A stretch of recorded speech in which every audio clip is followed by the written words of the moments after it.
Hello everyone, welcome back. We have another video with the CZ75 P01. This is more of an update than a review. I've now carried this gun for more than a year as my primary carry gun. It's been great. I really enjoy it. Now that I have a lot more time with it in a holster and time behind the trigger, I just thought I'd do a little update. So how is the gun held up after a year? The finish is still basically perfect. It's a little dirty right now, but there's no imperfections in the finish. The barrel has a little bit of wear on with the finish coming off, but that's to be expected. I've probably got 1,500 rounds through it, or give or take. The trigger. One of the big complaints with this gun is the factory trigger out of the box is kind of poor.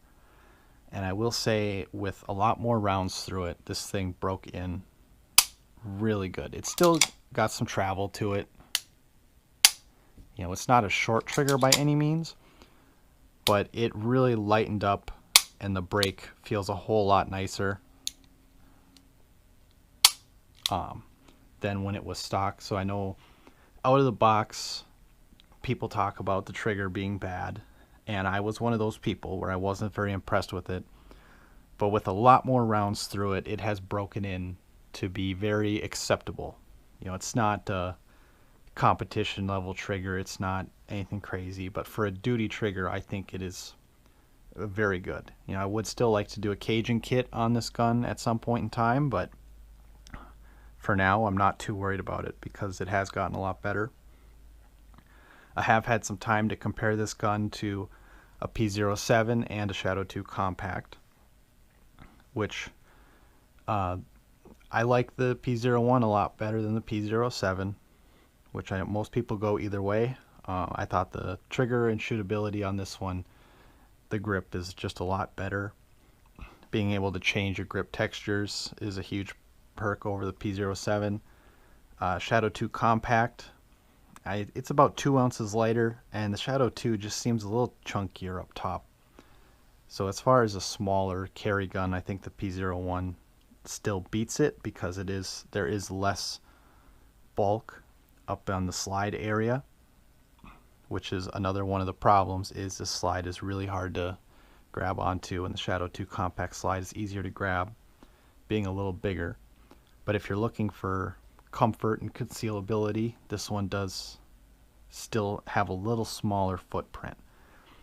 Shooting compared to the Shadow 2 Compact, the trigger in the Shadow 2 Compact is obviously better, quite a bit better.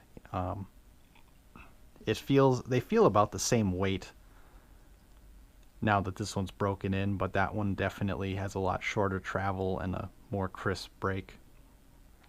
So, you know, I think a Cajun kit would be really good in this gun, but also as a carry gun or a duty style trigger, it is very acceptable.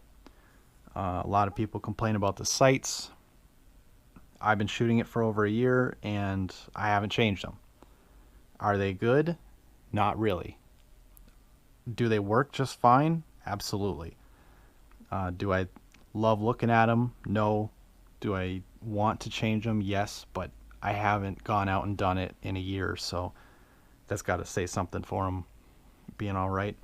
As far as the grip, so you can see I have aftermarket lock bogey grips on here. The factory rubber grips, I love the shape and the comfort. They feel really nice, but when your hands get wet or sweaty, these grips are worthless. So I did actually change them out for some lock cross cuts in the factory shape with the palm swell. These grips were good. Not as much traction as I was hoping, but I do really like them a lot better than the rubber ones. But then I did realize the limitation of the factory grips with this ledge up here. And actually, from a comment in my previous video, someone recommended Shadow 2 Compact grips because they're flat. They have the same palm swell in the middle here, but they're flat up top, and that allows you to get a lot higher grip on the gun. It really makes a huge difference. You don't think it would until you have it and you feel it. And it is crazy how much of a difference these grips make with the thin up top here. So I'd highly recommend Shadow 2 Compact palm swell grips from Lock, because they really do help with shooting a lot. These have, the bogeys are more a pretty aggressive texture. They're not crazy, but they do help out a ton. They don't tear up your shirt. You know, they could be a little uncomfortable against bare skin, but I don't really do that. It still shoots, functions awesome. I've had no issues, no malfunctions, no replacement parts. One thing to consider if you're wanting to get one of these is magazines are hard to find, especially since the Shadow 2 Compact came out.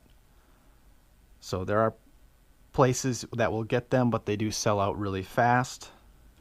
So keep in mind, you know, these guns come with 2 magazines. If you're a guy who likes a bunch of magazines, I would definitely try and find some places and stock up when you can, because they are hard to find. Holsters, I like these rounded Concealment Express holsters. They're very cheap, simple. They're about 45 bucks. In the waistband, you know, no extra bulk to the holster.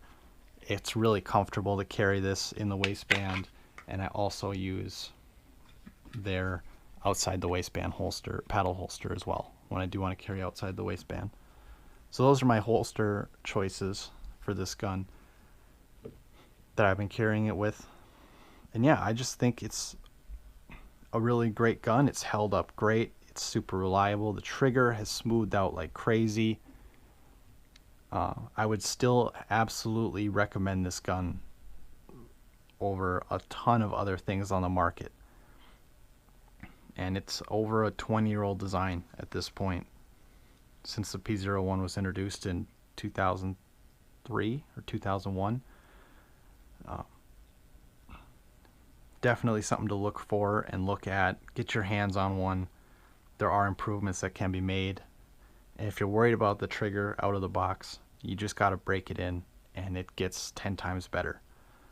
So that'll conclude my update on the P01. Thanks for watching.